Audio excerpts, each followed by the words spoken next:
dependent on the microphone to not fall in his head. Yeah. Luckily, he's a sponge. It won't hurt him. Yeah. Anyway, this is the How to Be Our You A Geek Parent panel, and I'm Trish Lightfoot, and I'm going to be modding today. And I just kind of had to I'm going to let everybody introduce themselves, but when it came up that we were going to be doing a panel called Are You A Geek Parent, I was like, oh, did you know that they have a website called, GeekMom? And they were like, yeah. This is why we're doing it. So I was like, they have to let me do this.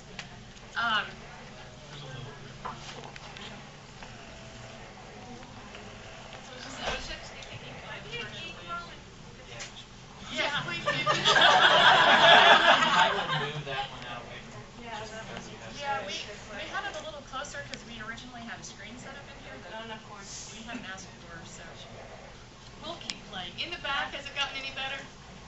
Can you guys hear back there? Not really? Crank it up. Okay, so well, I think your guys is our panel. I'll move this one over here and just try to be really loud.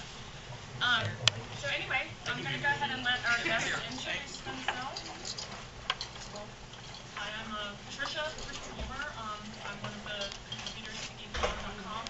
A little about myself, I've been married for 17 years, and that's my husband on the aisle side on my right. And we have two sons, ages 7 and 9. My 9-year-old will be 10 really soon. And we're here for a combination Braves weekend and DragonCon. Always really baseball fans. But I started with GeekMom in January of 2011, and I never thought of myself as a writer per se. I just liked telling stories about the world around me. And usually when I told a story about the world around me, I couldn't just stop and say it's the world. I would start doing research and digging deeper and deeper and deeper and ad nauseum. And when I found the GeekMom blog, it was actually a story about the death of the Disney princess. And they said, "Do you want to write?" I said, "Sure." They didn't invite me. I just clicked the link that said, "Do you want to write?" And probably about 1 year, they invited me to join the team, and it's been wonderful. And I'm so excited. I have never met Mandy from these but I feel like we're writing together. Sorry, said I would yell, and I'm not. Sorry. Anyway, thanks for the invitation, and I'm really flattered.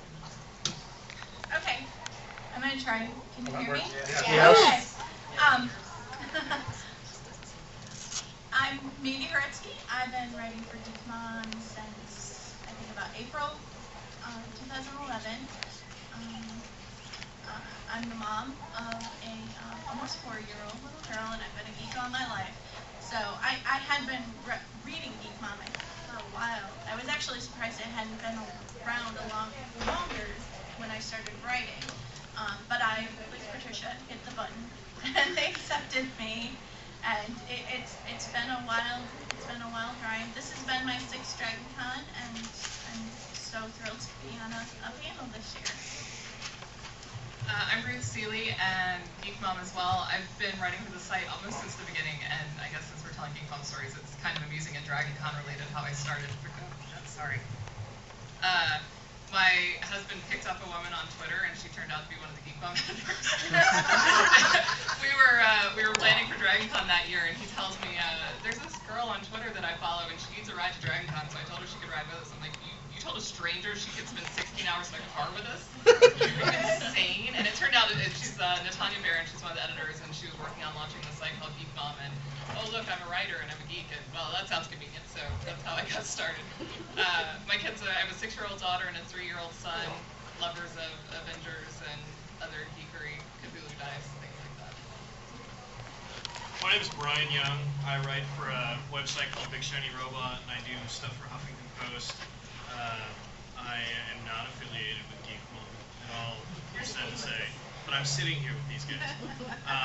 I've got 2 kids, a 10-year-old named Anakin and a 9-year-old named Scout, and they're 2 of the geekiest children with 2 of the geekiest parents in the galaxy. So,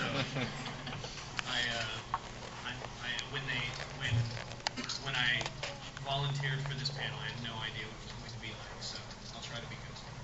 I like the try. Yeah. I think one of the things we should probably start with is what exactly does it mean for you guys to be a geek? How would you define it? I'll start. Okay. And I'll try to, is this loud enough for the people in the back? Because the mic was making weird. Okay.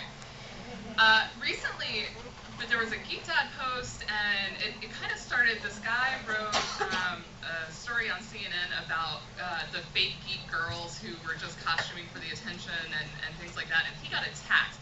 And there's another site on Wired that's Geek Dad. They were on Wired before we were.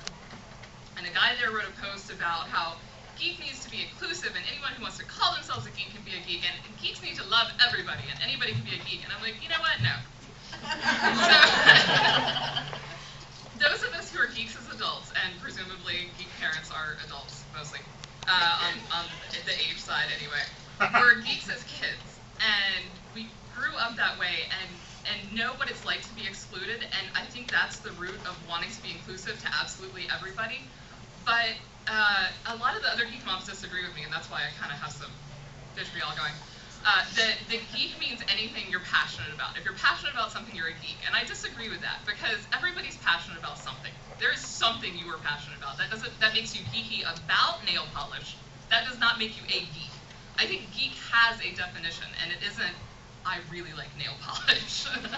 So to me, geek has an implication of a strong interest in learning, a strong interest in asking questions, finding out answers, finding out truth, and an implication that you have an interest in these things that we're here at DragonCon for, the Star Trek and the Star Wars and the Whedon and the wacky armor and all of those things. It's not absolutely anything that you might be passionate about. That's my diatribe. I don't know if I'm getting feedback, but I do agree with that.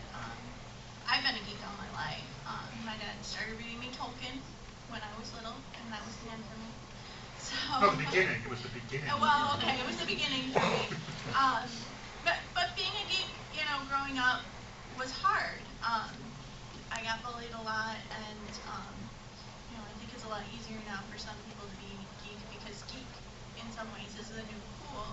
But I do want my daughter to be a geek if that's what she wants too. So I guess that's my thoughts. I think I ride the fence. Oh, sorry. I think I kind of ride the fence between the two of you. I was thinking about Ruth's nail polish comment. I was thinking, what if I liked nail polish so much I majored in chemistry in college and worked for the company or something? Well, then you're a geek about nail polish, but not a geek. Unless you're the girl who has, like, each Avenger is a different nail, then you're a geek. I've been a science geek. I would label myself as a science geek. I was the one taking weather observations during Hurricane Gloria in 1986, which was what made me decide to become a meteorologist when I grew up, and I set that goal and just marched toward it. I was a music geek growing up, so my poor mom, had to drive me all over Virginia for auditions and performances, and my CD collection, while all my friends were listening to, I don't even know who, New Kids on the Block, I guess. My CD collection was full of Mozart and Brahms, and it was just what I was passionate about. So it wasn't necessarily the comic books necessarily, or the sci-fi. I was somewhat into sci-fi because of my father. My father he was very much into Star Wars, and I was with him at every movie within the weekend of the premiere when it came out. And so I was about 5 years old when I saw Star Wars. I would pick up a lot of my dad's sci-fi books, but what my parents taught me is if there's something you're interested in, learn about it. Go learn, and I was the sort that I would not stop learning about it, and I would really dig deep to the point I would annoy everybody around me. And I, too, got bullied a little as a kid, and that was just something I had to deal with, but I was different for that. I was different for not stopping at a certain answer. I would find out that I could just think about it. So I would define geek as not Ruth's definition, I'm sorry. Anything that you're passionate about. And I find that most people that get super passionate about things, they end up going toward what we consider the more geekier topics, the sci-fi and the comic books, and because it goes along with the science and the math and things in that direction. And I think that's just, it goes with the personality. And I think society has just put them together because you find the more scientifically minded people are the ones who dig